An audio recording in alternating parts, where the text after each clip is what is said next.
October 18వ తారీఖు శనివారము త్రయోదశి, శని త్రయోదశి, పైగా ధన త్రయోదశి కూడా చాలా విశేషమైనటువంటి రోజు. ఆ రోజున ప్రతి ఒక్కరూ కూడా సాయంత్రం వేళ మీ ఇంట్లో సింహద్వారం దగ్గర కుడి వైపు రైట్ సైడ్ ఖచ్చితంగా గోధుమ పిండితో తయారు చేసినటువంటి ప్రమిదలో ఆవు నెయ్యి వేసి దీపం వెలిగించండి.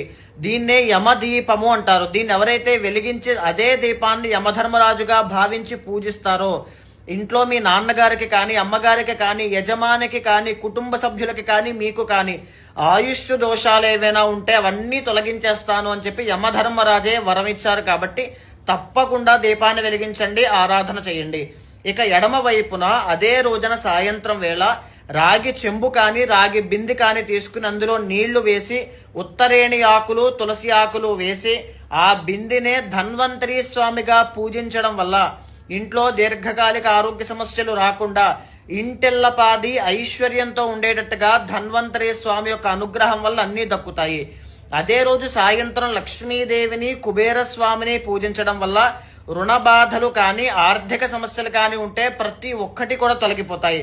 నేను ఒక పైన మంత్రాన్ని పెడుతున్నాను, ధన్వంతరి స్వామికి సంబంధించింది, లక్ష్మీదేవికి సంబంధించింది. ఆ మంత్రాన్ని సాయంత్రం వేళ 108 సార్లు జపం చేయండి. 100% రిజల్ట్ అనేటువంటి